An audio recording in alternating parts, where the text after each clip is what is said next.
evening, YouTube. You guys are now watching another segment of the Cali Effect. Today, we're going to be going over the Zing deck profile. If you guys are not believers in the deck, I feel that is one of the best decks of the format. You can always just go check on the lovely game below, demonstrating how good Zings could be, and there's just so much more that I could say about it, even better about it, but I'm just going to go through this deck profile. This time around, you guys are actually going to get a side deck, because I've been playing this deck for quite some time. I've been playing it for quite a couple weeks, and I feel that my side deck is pretty optimal. I mean, everything is pretty basic, but let's go down to the deck profile. We're going to start off with the monsters, which I'm pretty sure resonates in the 20 area. 3 copies of Swanee, 3 copies of Bayan, 3 copies of Bixie, 3 copies of Jiaotou. All that's extremely standard. I wouldn't change a single thing about this deck when it comes to that. 3 Jiaotou is just so you can get your play faster. There's actually a Djinn lock that works really well with Jiaotou, so I'll go into that definitely later.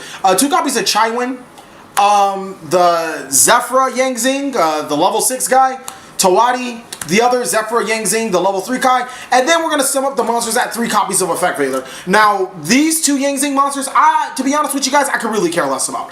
I've been playtesting it, and more often than not, I could actually lose the ultra rare Zephyra Zing monster, the treasure, and I would probably drop it for, I don't know, Pulo or something like that. Anything is just better. I've just been running it just because there's been times that I could make it a 3-tuner and it's not that bad. As for the other Zephyra Zing, it's actually pretty good. It allows you to cycle into your paths. It allows you to get your creations, which really isn't that bad of a card. But so far I'm just playtesting with them.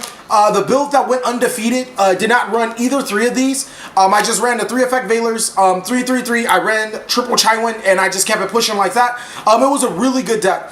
I feel that 2 Chaiwen, I've never used 3 Chaiwen's effect, the special summon when it's banished effect, so I felt 2 Chaiwen was pretty optimal, and the deck really gets by. It's pretty fast.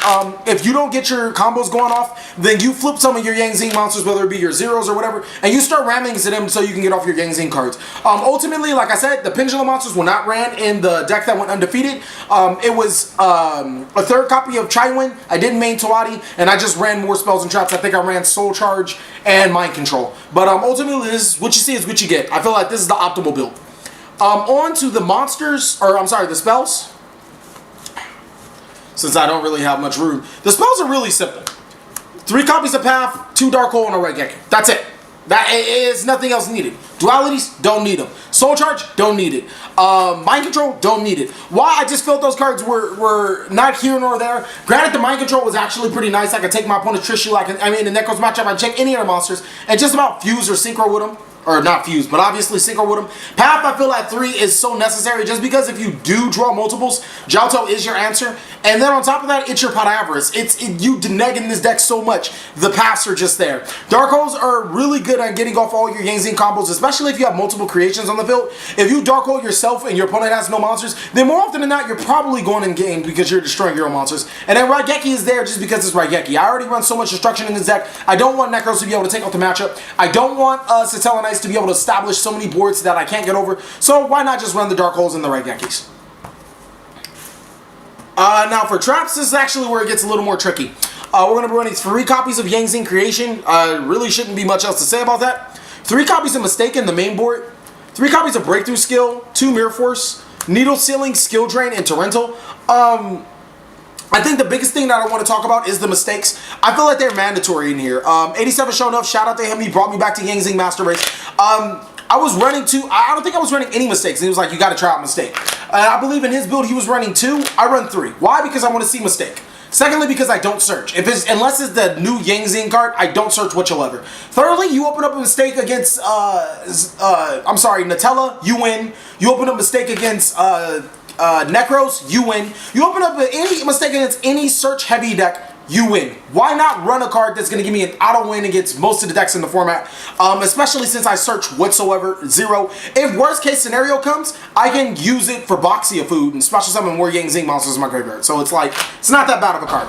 I run Breakthrough Skills over I'm sorry, break through skills over Fiendish Chain for multiple reasons. First is because Dark Claw is a card, and while I don't want to prevent it from attacking, I do want to negate its effect. So my opponent summons Dark Claw and declares an attack, I break through skill. So I accomplish my mission. My opponent's monster is still attacking, and its effect is negated so my monsters don't get banished. Another thing about breakthrough skill that I feel is really underrated this format is that its graveyard effect is godly. Going against a Necros player, he had Colossus on the field, and he didn't Djinn lock me, which was just so great. So I summoned a Synchro monster, he activated Colossus effect, that chain breakthrough skill, and I can proceed to beat his face in because of that. Some of those amenities that you get with breakthrough skill, you will not get through Fiendish Chain. And most of the time I don't care about my opponent attacking, so you get pluses on pluses. The Mirror Forces are Mirror Forces. I know the theory is to let your opponent attack whatever your Yang Zing monsters are, but sometimes, you know, being that douchebag and having Mirror Force in the deck doesn't hurt you at all. The needle ceiling is there because, well, it's needle ceiling. You can establish boards so fast, it doesn't really hurt you. So is the skill drain and the torrential, as if you ever wanted to get off your combos. I mean, that's going to sum it up with the main board. For the extra deck, there's only one deviation, of course, to a normal Yang Zing deck, but I'll go through it later. We're going to run Leo, Xiao Fang. Xiao Fang is actually going to win you a lot of your matchups opening game. If you open Xiao Fang or Tawadi and you can make Xiao Fang normally via Bixie or, you know, your Tawadi or even your Zhouto that you use to summon your monsters to make Xiao Fang, more often than not you're going to win. Why? Because this monster is unaffected by traps. Your opponent can special summon water monsters. Your opponent can special summon dark monsters. Gee, I wonder what are the best decks this format right now. They just also happen to summon, you know, dark monsters and or water monsters. So Xiao Fang, more often than not, if you open with it, you win. It's nothing else more to it. If your opponent has no answer to it, that's fine. If your opponent decides to side out those, you know, Raigekis and those dark holes, Xiao Fang just becomes even more deadly. Keep in mind, if it is destroyed by an opponent's card effect, you get to add a tuner monster from your deck to your hand. That could be the effect value that you needed to stop Trishula. And also, when it does destroy your opponent's Necros monsters, you get to special summon Bixie. When it destroys your opponent's Shadows or Burning Abyss monsters, you get to special summon Zhouto or you get to special summon Tawadi. When it does destroy your opponent's Dantes or whatever, you get to special summon Chaiwen. So, really good card. I really like Xiao Fang. I don't feel that I need any more than one, especially since it is a Yang Zing path target. Next is Crimson Blader, 2 copies of Boxia. I felt Crimson Blader is the best level 8 outside of Boxia. Couldn't find any other level 8 that can, you know, that didn't do what Boxia did, because level 8s only get rid of stuff and protect stuff. I don't need any protection. I need to prevent my opponent from playing Yu-Gi-Oh! So Crimson Blader is there and Boxia is there. 2 copies of Yazi. You go into them more often than not. If you normally make a big Yazi, unaffected by traps, or, you know, can't be destroyed by battle, unaffected by traps, you're going to win the game. There's nothing else to that. Especially against a Burning Abyss player, they can't target him. He's unaffected by all their traps. He can't be destroyed by battle. They're gonna scoop to the Yazi, and Yazi is just gonna over time generate so many plays. It doesn't matter if you neg and go into Yazi. Its only real bad matchup is well, actually there's 2 bad matchups: going against Necros and going against Shadow, because they can make construct. But other than that, you're straight with Yazi. Clearwing Synchro, this card's godly. I just want you guys to read this. Once you read it, hoard it. I'm not going to read it off. I want you to Google it, read its effect, hoard it, okay? Vulcan, I make Vulcan on my opponent's turn a lot. And when I make Vulcan, I'm typically balancing Yang Zing Path, or Yang Zing Creation, sometimes Mistake, and then I'm bouncing an opponent's card, a pivotal card, to their hand, and it's normally during their battle phase, so it's not really much else they can do. Goyle Guardian has actually won a lot of games just because I can make it bigger than almost any monster in the game. He'll normally be 3,300 attack, and he'll run over something and I'll be able to steal it. Armadas is good. There's not much else. I would probably be running 2 Armadas, but I really never see the need to make so many level 5s. And then Catastor is just one of those another amazing cards. Really underrated this format. It's good against Necros. For my 4s, I run Balmung and Herald of Arclight. Now, I know for a fact, 87 showing up, once again, shout out to him. He just runs 2 Herald of Arclight. He feels that Balmung isn't that great. I feel Balmung's amazing because, first of all, it's Boxia food. Second of all, it forces your opponent to, you know, if you make it with the Bixie, it forces your opponent, okay, if I get rid of this monster, I can't get rid of it a battle. If I get rid of it with a card effect, my opponent gets a special summon a Yang Zing monster back to the field. It's just a really good card. I like the fact that it has a 21 body and then Arclight doesn't. So I like actually being able to summon monsters that I can attack with. Sometimes I like going to Arclight for the Boxia Arclight Light lock, which wins you the game. And then the last card is Lava Chain. Like I said, it's for the Djinn lock. You don't use it for anything else other than for the Djinn lock. Now on to the extra deck, or the side deck, because it was something you guys normally don't get to see when going through the Cali Effect deck profiles. So the side deck's going to consist of 3 Mystical Space Typhoons. That's a standard. That's a given. 2 non-fusion areas. I don't like Shadows. 3 Imperial Iron Walls. I've seen a lot of Infernoid. I've seen a lot of Ritual Beasts. It's good against Necros. I feel it's one of the better side deck cards this format. This is actually a tech card that I've been playing a lot, and I've been seeing a lot of great results. 3 copies of Stygian Dirge. Now, Stygian Dirge was taken out of favor because there were just better cards around it. But I feel like Stygian Dirge is really making a comeback, especially in Yang Zings, because I don't want to run Shadowing Prison of Mirror against the Burning Abyss matchup. Stygian Dirge prevents Burning Abyss from playing Yu-Gi-Oh! They don't play rank 2s anymore. Sorry. Versus Tellarknights, they don't play rank 3s anymore. It prevents them from playing Yu-Gi-Oh! Just completely shuts them out of playing Yu-Gi-Oh! Until Stygian Dirge becomes popular again, and people start, the rank 4 players start main decking wind-up Zin mains, you know, it's fine and dandy. For you, Star Seraph players, it prevents you from playing Yu-Gi-Oh! Nobody plays rank 3s in their rank 4 deck. Really good card right now, till it becomes popular and forces the people to start playing rank 3s, then I'll find something else to play. Crush Card Virus. Now, a lot of people are like, why, Cali? Why Crush Card Virus? They forget that Jiaotou is almost searchable. And Crush Card Virus really wins you against a lot of matchups, namely the Necros. Now, the last cards are the Djinn lock. You get your Djinn, Releaser of Rituals, you get your Mistborn Colossus, and you get your Necro Cycle. And that's going to complete the Djinn lock. I'm going to show you guys the combos and everything else, as well as the Djinn lock right now. Alright, fellas. Now, a lot of your combos actually come from your worst Yang Zing monster to ever live. Why? Because this Yang Zing monster will never get you any advantage. Ever. Alright? He will win you games, but he won't get you advantage. First, we'll talk about the Djinn lock. The only thing you need is Jiaotou and any 2 Yang Zing cards. It does not matter. I'm going to say I drew really crappy. I'm going to draw the worst hand possible. I'm going to draw the Pendulums. Why? Because you're not going to use them to Pendulum. So I'm going to summon the Jiaotou, and I'm going to activate its effect, and I'm going to pitch 2 Yang Zing monsters, 2 special summon 2 monsters from my decks to the field. My 2 monsters will be the Bixie and the Suwani. So these 2 monsters get special summon on my side of the field. Provided that I'll get it, Effect Veiler or whatever, even if I get Max Seed, I'll probably still take the Max Seed challenge just to quote-unquote win me the game, because Necro players or any other good players will side out their Dark Holes, their Raigekis, all of their answers to this. So then I'm going to Synchro Summon.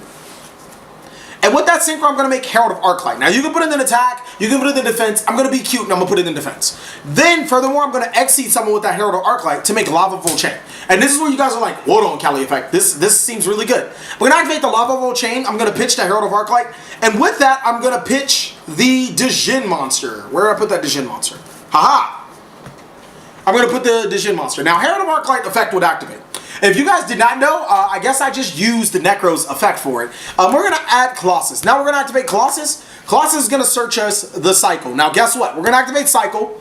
We're going to banish the Releaser, and we're going to summon the Colossus. Oh my god, Cali Effect. You just broke Yang Zings. You made the Djinn lock inside of Yang Zings. Now keep in mind, if I activate a Yang Zing Path, then my opponent should probably just scoop face from there, because it's nothing else to say about that. If I have a mistake face down, they should scoop face. But more often than not, they just got Djinn locked by a deck that doesn't play Necros. And on top of that, a deck that they just sided out. They're outs to the Djinn lock for.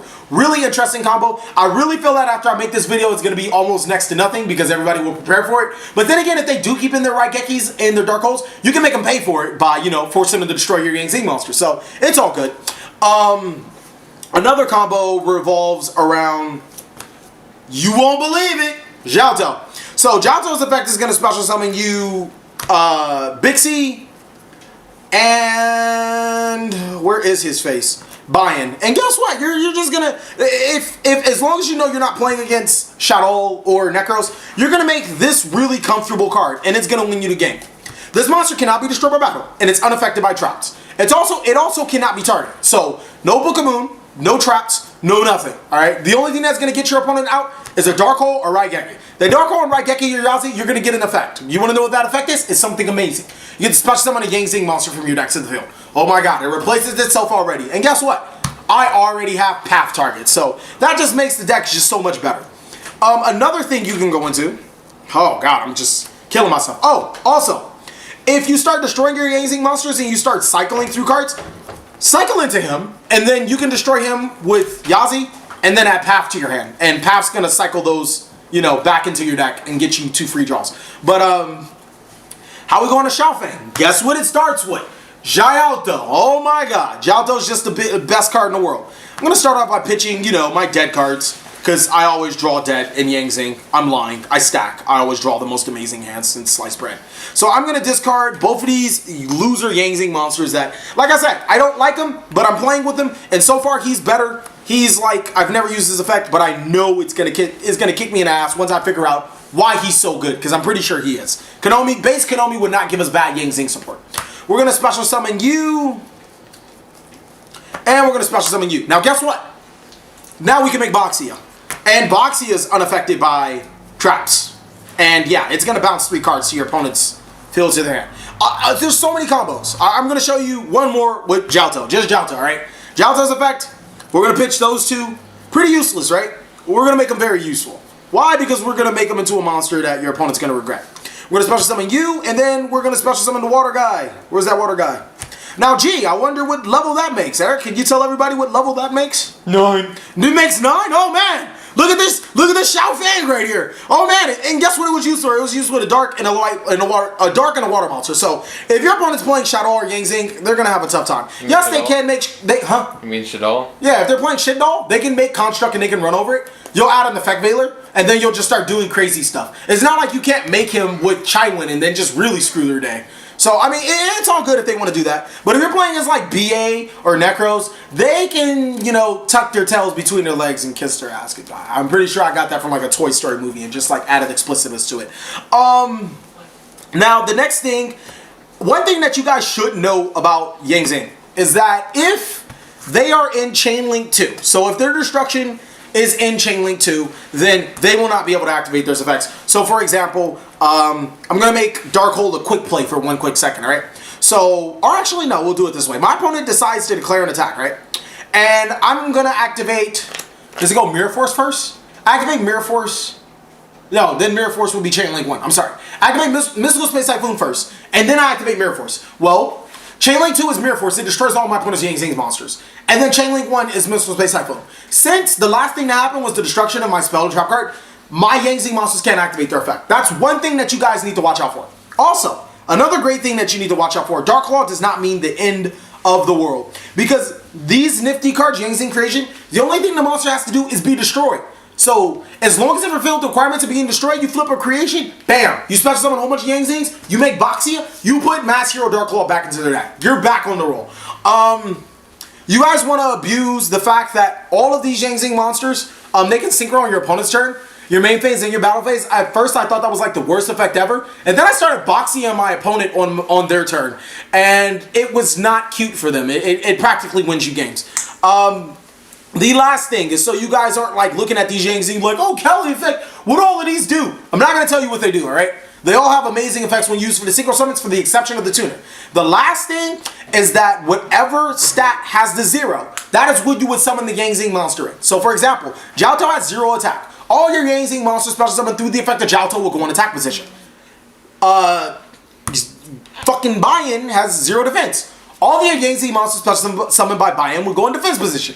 I'm pretty sure I summed up everything I could for you about Yang Zings. There's so many combos, but this is a grind-paced deck. This is a deck that you want to go in time with. But ultimately, not going to go into too much more. You guys are going to irritate me in the comments, I know, and I'm not going to answer them. So thank you guys for watching another segment of the Cali Effect. Please like, comment, subscribe, but most of all, enjoy.